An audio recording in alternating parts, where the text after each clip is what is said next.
In this interview, Deontay Wilder has attempted to explain why he turned down the Anthony Joshua fight twice.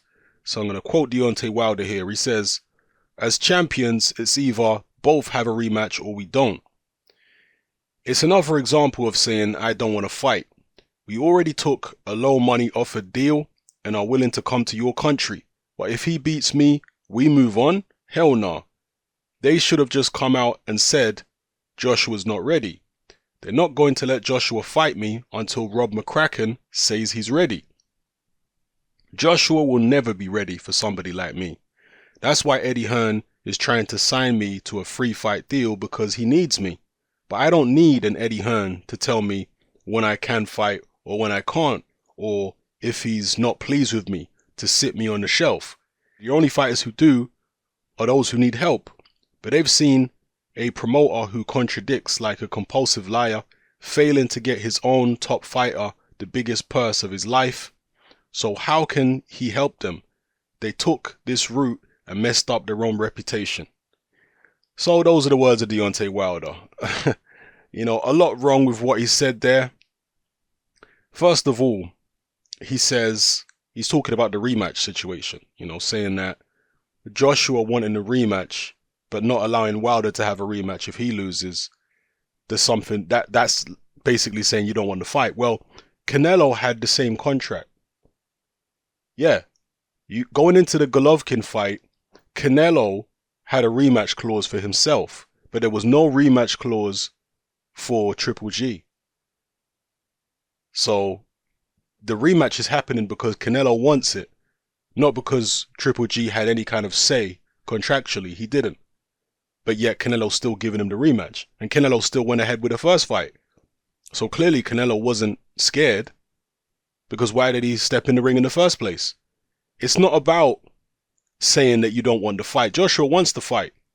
It's just that he's playing the A side, and that's what the A side do.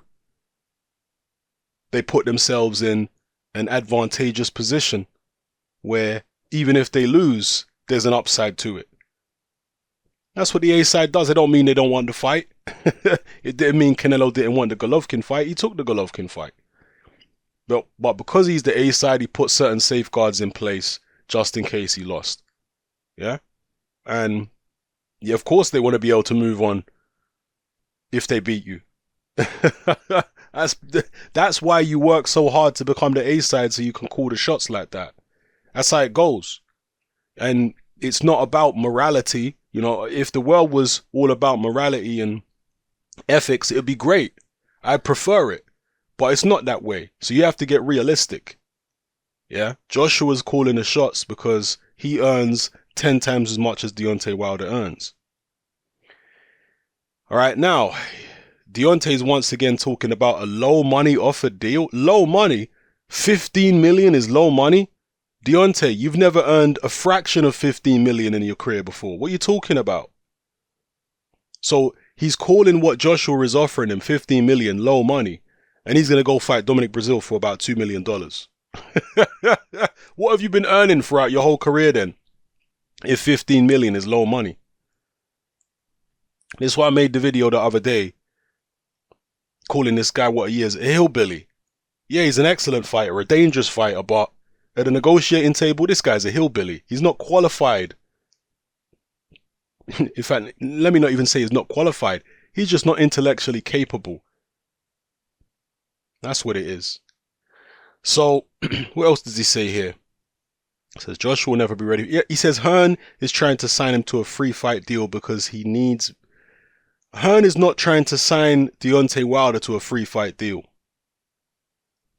Hearn is giving Deontay Wilder the option to fight on DAZN in September. That's not about any free fight deal. The DAZN in September is because Eddie Hearn is struggling to get people to sign, big names to sign to DAZN. That's why Joshua versus Povetkin is looking like it's probably going to be on DAZN. This is why he wants Wilder to fight on DAZN, because he's trying to launch his DAZN platform.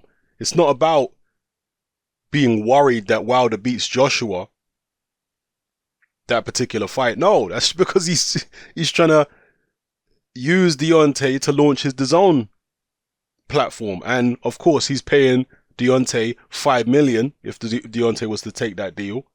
It's not like he's just using him in a one-way street. Deontay gets good money out of it. More money than he's earned for any fight he's ever had before. So that's what that situation's about. And then as far as the rematch, well, we've already explained the rematch. The A side nearly always has a rematch clause in place. That's just how it goes. So again, Deontay being melodramatic, not thinking logically. And, you know, he also says that that Joshua's team have failed to get their own top fighter, the biggest purse of his life. Well, Wilder's team have failed to get their fighter, the biggest purse of Wilder's life. Why ain't Wilder applying this same criteria to his own team? His own team, him and his own team, have turned down the Dillian Whyte fight. How many times? And they were offered what, like $5 million to fight Dillian Whyte? That would have been the biggest purse of Deontay's career, and they've turned that down several times. And now they've turned down Joshua twice for $12 million and $15 million. That would have been the biggest purse of Wilder's career, and they turned it down. And this guy's talking about Joshua's team. What about your team, Deontay? They've failed to get you the biggest purse of your career several times. Not only for Joshua, but even against Dillian Whyte. And he's talking about Eddie Hearn contradicts himself. No, Deontay contradicts himself constantly. It's like I said, man, this hillbilly, he's overly emotional. He can't think straight.